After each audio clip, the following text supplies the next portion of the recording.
we made this 15 feet rather than 10. Those are residential requirements. We're trying to do a facility that needs to have all its on-site loading come through here, so it's a little narrow to do it at the residential scale. So I'm almost done.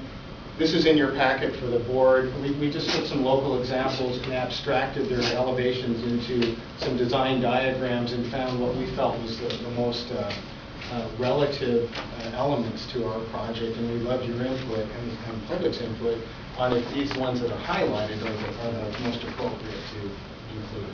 The precedents we're looking at for this project is we want this to feel residential, but we don't want it to feel like it's only residential. And we know this is an urban project, so we look at really graceful apartment buildings that are classic, looking for inspiration, yet we want to find ourselves somewhere in between a more contemporary look, a fresh look that's more appropriate for this neighborhood and in this context. We really like this one because it seems to blend things quite nicely. So this is just a shot, kind of an advanced idea on the preferred option, kind of give you a sense of what we're looking at.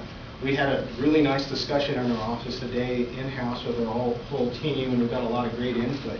And some of it was maybe these bays need to come down further or be farther from the corner, so this does feel more like a flat iron building. And maybe there's a different approach to how this beacon on this flat iron corner is treated, and maybe there's a differentiating trellis or something down at the bottom level. So we've got a lot of great input, and here's a shot from coming up Madison where you can see some greenscaping and all the landscaping work we're doing down at the street level there. And this shot shows pretty much how the portico share would work. This is still very abstract. We haven't really worked out a lot of details, but it's appropriate level at this time. So in conclusion, I'm closing, I hope I've made a compelling case for our preferred option.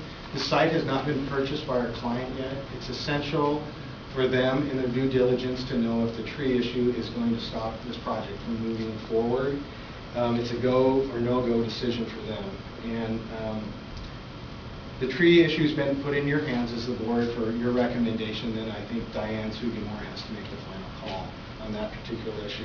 But what is really at stake is our client is very interested in this community. There's demand for this kind of senior living in this area.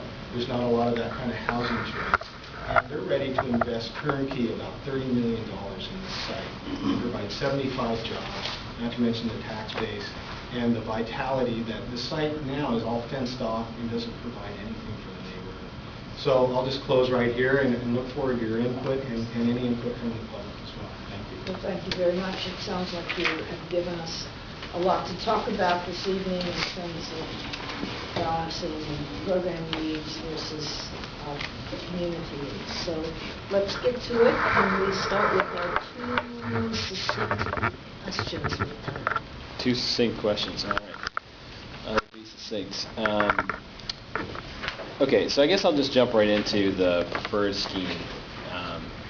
My main questions really have to do with, well, my first question has to do with the L3 parcel, and maybe you could just talk to us a little bit more about, I mean, just fundamentally why that parcel is even part of the discussion, because in the two schemes that you presented that you said were viable, it doesn't seem that you're really using it for anything. And then I guess the second part of that question is, have you looked at alternatives that do use that parcel for some piece of your square footage so we could reduce the overall height of massing? Yes, and we actually, that same question came back from our in-house discussion today, and we did study, and I think the best way to describe it is with a marker, is that site only has a 40-foot height limit, and so in a cross-section, it would have a few floors, and then we have to accommodate all that driveway and loading, and we need more than the typical floor height to do that. So with 40 feet, we could only get maybe 2 stories out there that were usable, and we wouldn't know what to do with this. And it was very disconnected because this is where all the trucks and everything have to come through. We acquired that site as part of the acquisition because we couldn't make the site work by putting the ramps further into the triangular NC3 lot. So we had to have the driveways out there to accommodate good access because we were so limited by SDOT in where we could make a curb cut on Okay, and so, I mean, like, long-term, I mean, can you give us any indication about, because that's not an insignificant parcel. I mean, if you look at the other structures that immediately adjacent to it, I mean, it's essentially, it's a decent-sized property even after the ramp is put in to access your parking. So is that, 3,000 square feet. I mean, is your plan to develop, and what is the safeguard for the public in terms of developing this public space that you're offering as an amenity? And I guess it seems a little unrealistic to me, and so I wanted to understand kind of whether you could tell us anything else, and maybe you don't know right now, but, you know, are there any guarantees that we can get about what that'll be? It's kind of a result of, it's not the most intentional thing, it's Yeah. kind of the result of where we had to put all this stuff after we had no other choice. And there is a house on it right now. One option is possibly to preserve it. It's not in very, very good shape, but it comes very close to our shoring wall for that driveway. But if it was to be a program space, we do have the same concerns about what happens in there. Is it a place for drug dealing, and are teenagers going to hang out? Is anyone really going to use it? So I think we look at examples where that would be a gated or trellised, like a backyard is where the house is next door to it, that at night we could close it off, and maybe it isn't a public amenity, maybe it's just for residents. Or maybe it's just a well-landscaped place for taking runoff from the building and absorbing that runoff naturally. So we're kind of open to suggesting what to do with it. The nice thing about it is by not putting anything out there, it's a bigger buffer to the lower scale development to the north. That was a nice outcome of having to do that. Okay, thank you. And my second question, which will be very brief, relates to, and I'm assuming these guys are going to get to the Madison Street side, so I'll stay where I'm at. The loading dock. How many? I mean, you've got 2 loading docks. Is that a? First of all, I assume that's a code requirement. And then second of all, we wish it wasn't. What's the frequency of loading that you're anticipating? And I mean, have you looked at? And I know this is going to sound crazy, but I mean, this doesn't seem like a high loading use to me. It's not a scientific use for this building. It's a residential building, Yeah, essentially. we don't need 2 in the way this building functions. Yeah. But I don't think we can depart this. Number of loading docks? Not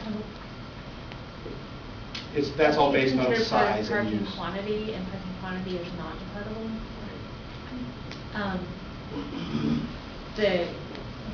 We don't, there's deliveries for the food service, but it's not that frequent.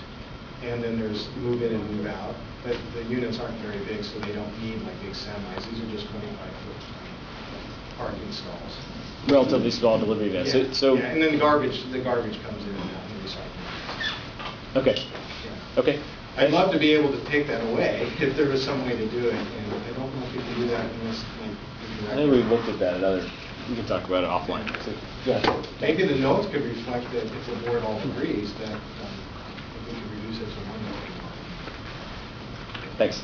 That's a suggestion. So I would like to hear more thoughts about the kind of big wall on 22nd versus the big wall on Madison. And in particular, I guess I'm curious, I understand about the south-facing memory garden, so that seems like the driving factor for breaking the massing on Madison. But beside that, is there any strong rationale to why you're so intent on breaking the massing on Madison, but you're not as intent at breaking the massing on 22nd? Yeah, it's just longer. It's 300 feet versus 200, and we think the effect of that on a 200-foot facade is a more welcome response in combination with getting the garden in the better location. We still have the street wall down at the first level, and that's a nice high 15-foot first floor, and we'll have canopies and we'll have activity on the first level. But it's a relief on the street that kind of breaks up what is becoming a canyon, because there's been about 10 projects in this corridor of this long scale that it's without any relief, and we just feel pretty strongly that that's a better solution in terms of dealing with the massing, because it's at 50 to 70 feet is a much more comfortable proportion in terms of apartment scale. It's very difficult to do a 300-foot long one, and it's challenged. I know that Jim Mueller's project up the street has done that pretty successfully, as we saw in this diagram here. But he's done it with a randomized massing based on a repeating module and the use of negative space. But, you know, that's not the right approach for our particular. I'm not trying to beat a dead horse, but the conditions are so different. I mean, you're facing